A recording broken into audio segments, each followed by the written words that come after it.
world history students. So every once in a while I like to break up all that reading and the questions and things like that with my own lectures, alright? So today we're looking at a very interesting topic of imperialism in Japan. And so far you've basically heard a bunch of stories about how Africa was conquered and just divvied up in the Berlin Conference, and how, India, though they started with indirect rule, became very direct after that Sepoy mutiny. And then, of course, China was a whole other story, getting most of the population, well, it wasn't most, but it's quite a good chunk of the population addicted to opium. So what is it like in Japan? Well, I'll tell you, it's actually very different in Japan. So we're going to start off just kind of talking about it. As you go along, remember you have that guide, so make sure that you are paying attention to that. So Western imperialism in Asia dramatically changed Japan, and changed Japan forever, really.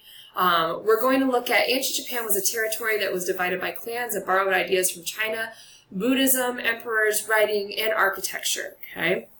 In fact, well, if you ever go online, you can totally watch this hilarious video called The History of Japan. I have shown it in class before, but I've only shown the censored version.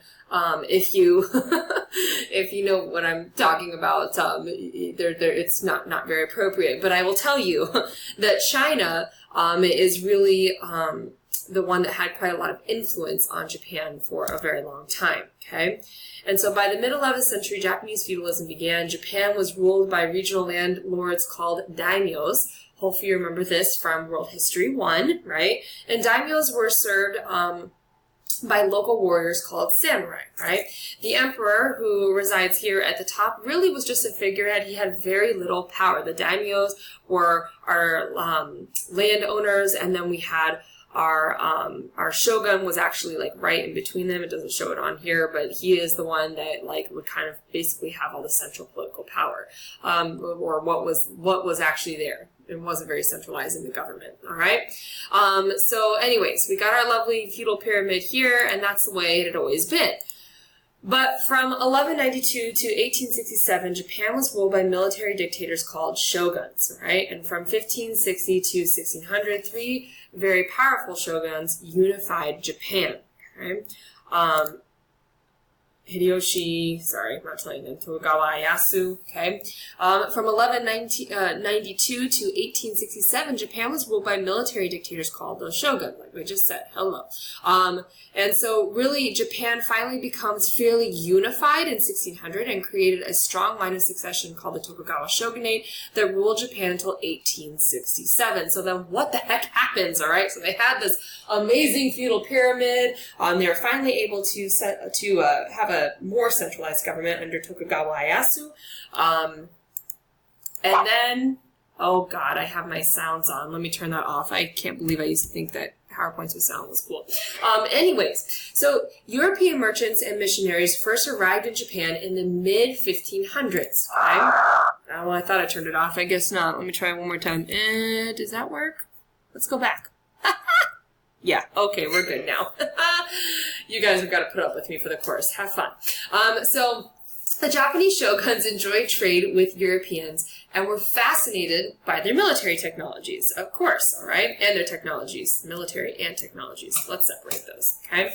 But the rapid conversion of Japanese to Christianity was worrying the Tokugawa shogunate. And so they banned Christianity in 1619. Now, as you can imagine, as Europeans during this time are all across the globe and they've been trying to colonize the world at this point and spread their faith, this doesn't make them very happy, okay? To protect Japan from European influences, Tokugawa shogunate bans all foreign merchants and missionaries, okay? And by 1639, Japan adopted a closed country policy, and Japan entered an era of isolation that lasted for about 200 years. Okay? During this era of isolation, the Japanese allowed one port of Deshima in Nagasaki Bay to remain open, but only to the Dutch and Chinese merchants. Okay? So they had to have some trade. In fact, most places by this time had to have some sort of foreign trade in order to survive. And so they decided that they needed to leave something open for someone. Okay? And so the Japanese did more than trade with the Dutch. They also learned from them about new Western ideas. They start calling these Dutch studies. Okay? These Dutch studies helped Japan learn about some of the new scientific and industrial technologies in Europe, okay? So you're probably already starting to see a very different feeling toward imperialism here. Yes, they don't want anybody to come into their country and talk to them or anything, but even with the Dutch, they're experiencing some of these Western ideas, and they're starting to understand them, okay? And they actually care about them. So you can look at it like the steamboat, the electric battery, okay?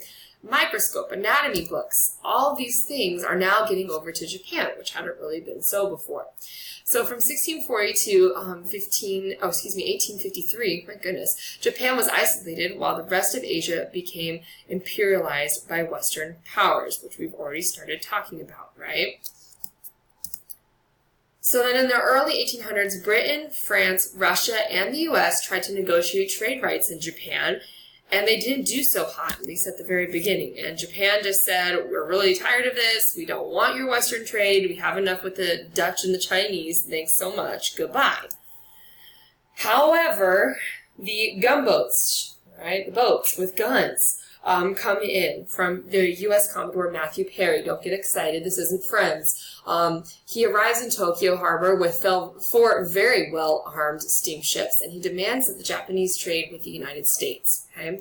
So literally, like, he walks up, not walks, I guess he's not walking across the water. That would make him Jesus. But he's taking those boats. He's coming across the Pacific, and he literally, like, has guns pointed at Japan and says, hey, so we want to trade with you. And so Japan was like, what should I do? So now's the time that you might want to pause this and do that critical thinking decision number 1, the arrival of Americans in 1853. I'm going to keep going for the sake of time. So pause if you need and then continue on. Okay? Japan's response to this is response C, in case you were wondering. Okay? American ships and Japanese boats. Hey, Japan, trade with us or else. So guess what they have to do? The Japanese officials are like, hey, you know what? We're probably going to die if we don't end up, trading with the United States and opening up our harbors. And so they do, okay? When Matthew Perry returned in 1854, Japanese officials signed the Treaty of Kanagawa, which opened 2 ports to American merchants and allowed for them to finally open up their ports to trading with other foreign powers. Okay, so after the United States opened the door to Japanese trade in 1854, other Western powers enter as well. Okay, but again, it's a little bit different. Wait till you see. Okay. By 1860, England, France, the Dutch, Russia, and the U.S. all had unequal trade treaties and extraterritorial rights in Japan. Okay. The Japanese were angry that the shogun had given in to foreigners' demands and feared Japan would become as powerless as China had become. They had a pretty good front row seat to see what had happened in China with the Opium Wars and everything, and they're getting a little worried, little PO'd at their shogun. At allowing for these Western powers to come in and potentially destroy the Japanese life. Okay. So in 1867, the Tokugawa shogun stepped down. And by the way, Tokugawa Ieyasu has not lived this long. Tokugawa is the family, so like don't freak out or anything. He's not like super, super old. But it's actually the family of shoguns. So he steps down, brings an end to 600 years of military dictatorship that Japan had been under with our feudal system. Okay. And this is what we call the Meiji Resolution or Restoration. It's both. It's known as both, or revolution as well. So we have a lot of different things. Basically, there hasn't been a time where the emperor has had a whole lot of control in Japan for many, many years, right? And so when Emperor Mutsuhiro comes to control of the government, this is really the first time the emperor has direct political control. And so we call this, again, the Meiji Resolution, Restoration, Revolution, whatever you want to say, but the Meiji, all right, comes into play here. So now's the time to pause and do that critical thinking decision number 2 for the Meiji Restoration. And I'll give you a sec. I know, think about it. It's a good one, pause it. Because I'm going to spoil it with Japan's response, which is B. Okay, B was their actual response. So the Meiji Emperor realized that the best way to end Western influence was to modernize. He says, well, if you can't beat them, join them, all right? So Japan sends diplomats to Europe and America to study Western ways and adapt them into their own country, into their own culture, okay? This is where it gets interesting. So we all know the history between Japan and Germany, right? Oh, you thought you did. But during the age of imperialism, Japan admired Germany's government so much, and it used it as a model to create a new constitution and a new parliament, okay? So out of all the nations that have westernized governments and westernized militaries, they look to Germany first.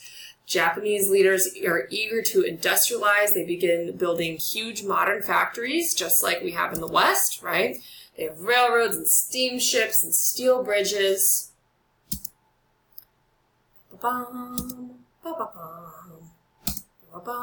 All right.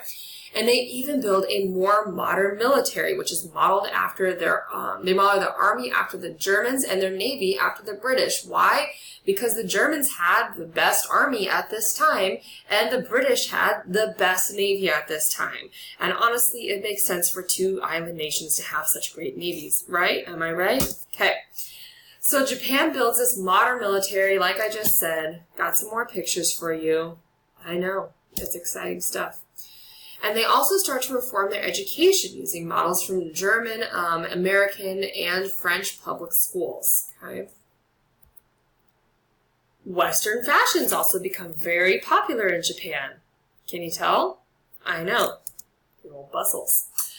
Ta-ta-ta, ta-ta-ta, ta-ta-ta. And so modernization in the Meiji era really transforms Japan into the most industrial and militarized nation in Asia. Okay? And this sets them apart. They're not being taken over by the West. They're almost becoming the West in the East. Okay? So you see a major difference between them. So by 1900, Japan had 7,000 miles of railroad track, thousands of factories, profitable tea, silk, shipbuilding industries, and a very modern military. And I'm going to stop it here for this first part, and we'll continue on with the second part in just a second. Thank you, guys.